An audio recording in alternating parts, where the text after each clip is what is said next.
Matthew 2, verses 1 to 12. After Jesus was born in Bethlehem in Judea during the time of King Herod, Magi from the east came to Jerusalem and asked, "Where is the one who has been born King of the Jews?" "We have seen this star and come to worship him." When King Herod heard that he was disturbed, and all of Jerusalem with him, he had called together all the people's chief priests and teachers of the law. He asked them where the Messiah was to be born. "In Bethlehem in Judea," they replied, "for this is what the prophet has written. But you, Bethlehem in the land of Judea, are by no means least among the rulers of Judea, for out you will come a ruler who will shepherd my people Israel." Then Herod called the Magi secretly and found out from them the exact time the star had appeared. He sent them to Bethlehem and said, "Go and search carefully for the child. As soon as you find him, report to me, so that I too may go and worship him." After they had heard the king, they went on their way. And the star they had seen when it rose went ahead of them until it stopped over the place where the child was. When they saw the star, they were overjoyed. On coming to the house, they saw the child with his mother Mary, and they bowed down and worshipped him. Then they opened their treasures and presented him with gifts of gold, frankincense, and myrrh. And having been warned in a dream not to go back to Herod, they returned to their country by another route.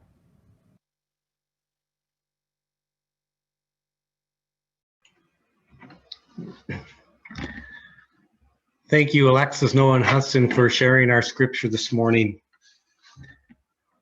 These Gentile visitors to Jesus, Magi, wise men, astrologers, kings, priests, came from the east in search of Jesus, the newborn King of the Jews. They came to worship him.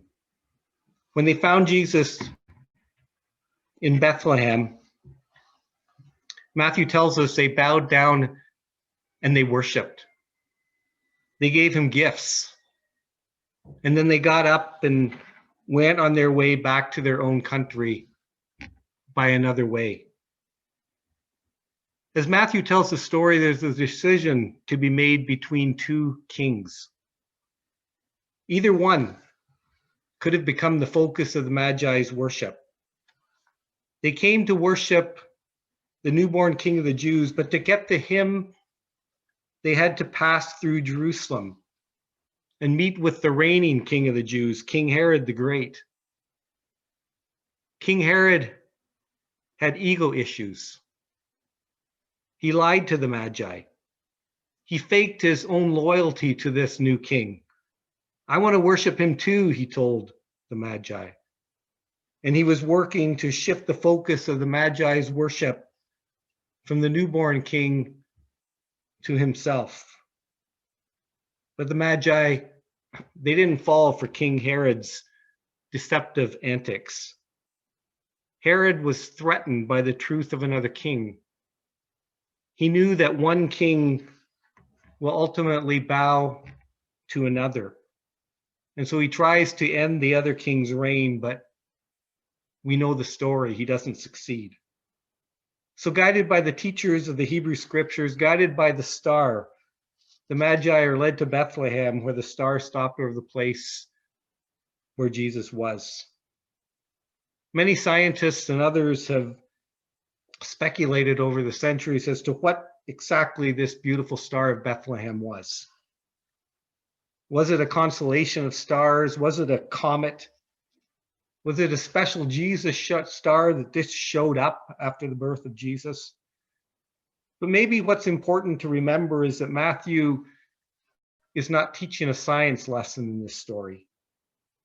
Maybe what's important to remember that instead, Matthew is pointing us to a sign. Matthew is pointing us to a heavenly messenger.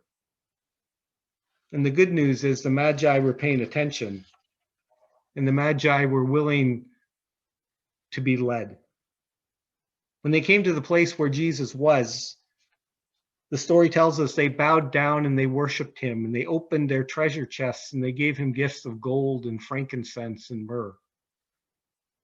And then, having been warned in a dream not to return to Herod, They left for their own country by another road.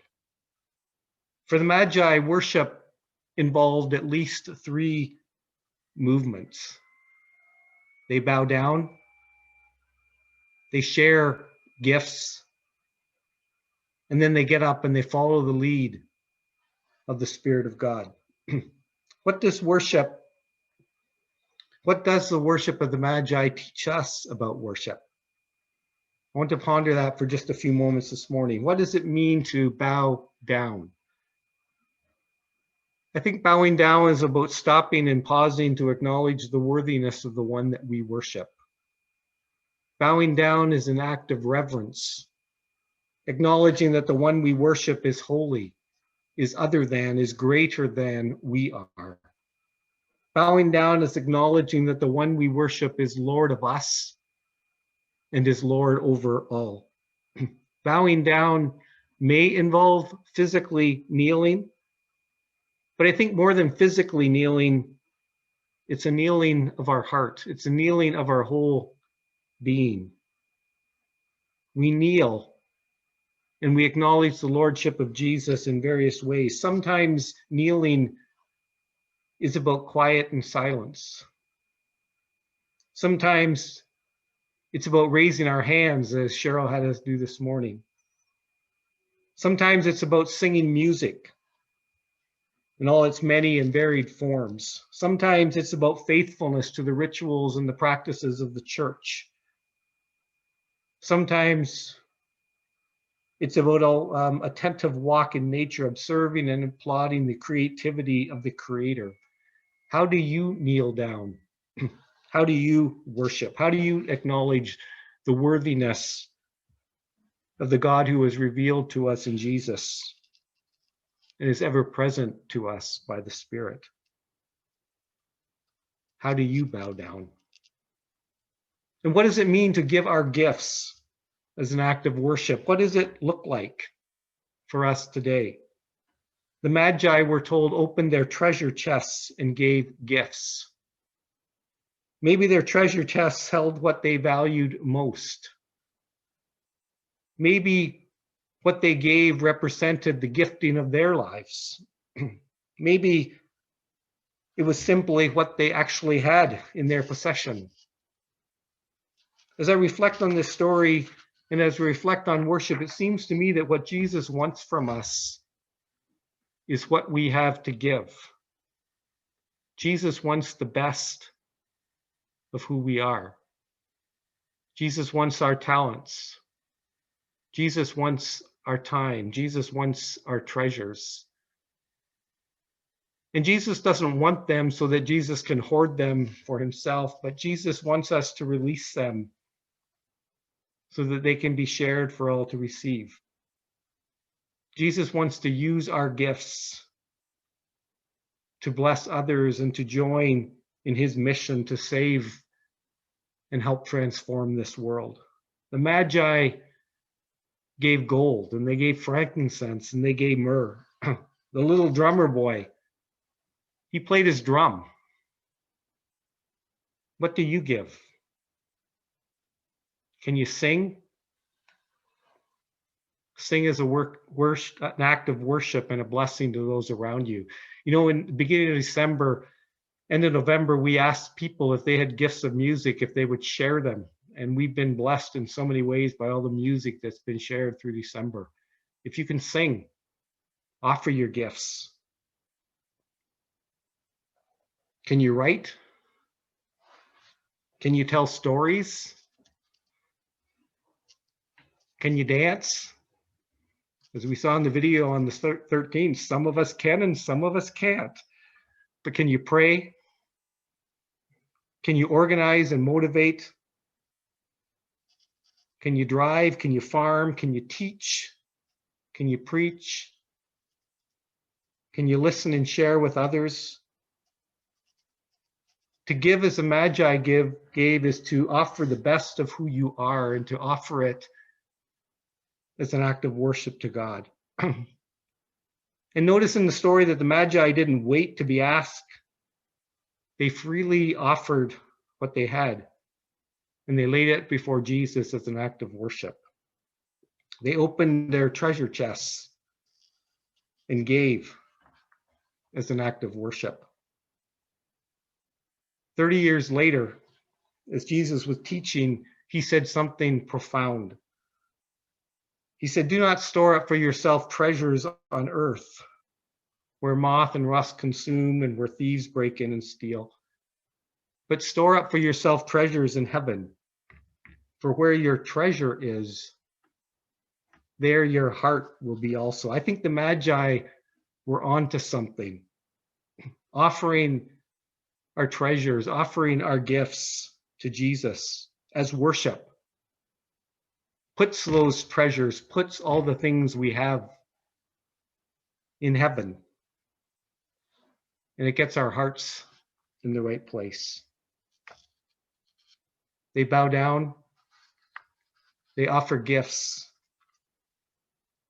And then, having been warned in a dream not to return to Herod, they left for their own country by another road. The Magi's last movement of worship was their life direction choice.